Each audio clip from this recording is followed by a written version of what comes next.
West African Resources. It's an Australian gold producer, and it's reported record quarterly production out of its Anbrado gold operations in Burkina Faso. Richard Hyde is the CEO and Executive Chair, and he's joining us live from Perth with the latest.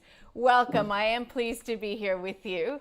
So give us the update. I mean, what's going so right that you're able to dig this stuff out of the ground so well? Well, look, it's a new project, and we've been working pretty hard for for most of this year on our ramp up. We've finally got the underground part of the ore body to where we want it to be, and it's really delivering some very high grades. And of course, high grades generate we're generating ounces at a very low cost, which is really rewarding for the team.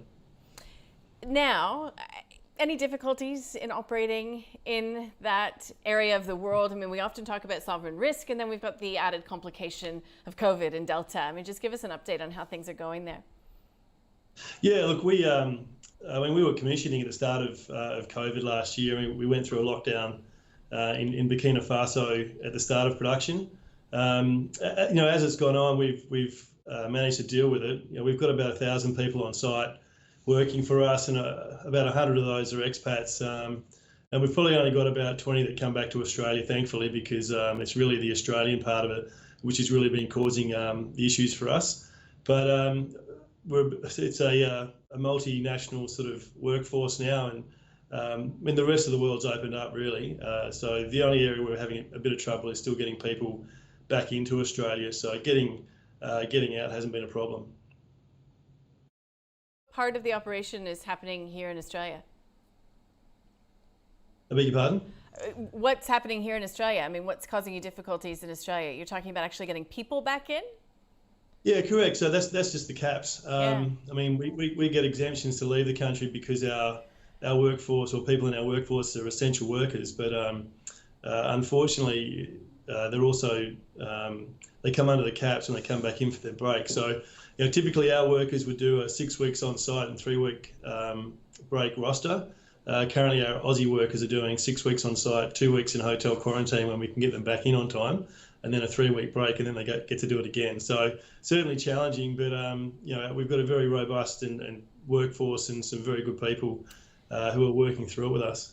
Yeah, I don't know why that surprises me that you've got, I mean, what type of workers are flying in, flying out all the way to Burkina Faso? Well, we've got surveyors. Generally, they're heads of departments, so they're kind of managers. So geologists, mining engineers, surveyors. Very importantly, we've got some of our occupational health and safety people, and also emergency response personnel. So our workforce, or our mine site in Burkina Faso is a very, very high standard. So you can walk across our mine site over in Burkina, and you could compare it to any mine site in Western Australia, or Australia for that matter. Okay, really interesting. Now, I note that you're not hedged. Yeah, the gold price exposure is not hedged. Why is that? Well, look, when we did our feasibility study in 2018 and 19, we generated, in study, very low costs. So there wasn't a lot of requirement to hedge the production to obtain finance.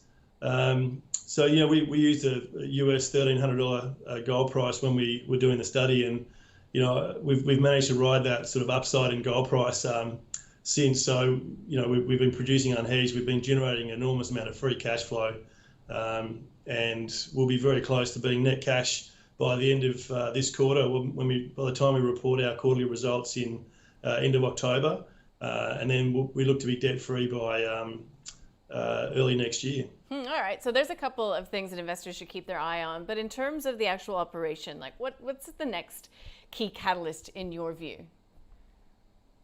Look, we've got our biggest quarter coming, so we've just flagged to the market that we expect to exceed our guidance, and this is in a market where many companies are struggling to meet guidance.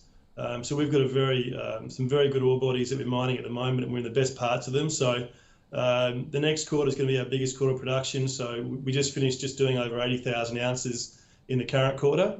And look, we're pushing really hard to get our annual production up closer to 300,000 ounces for for the calendar year 2021.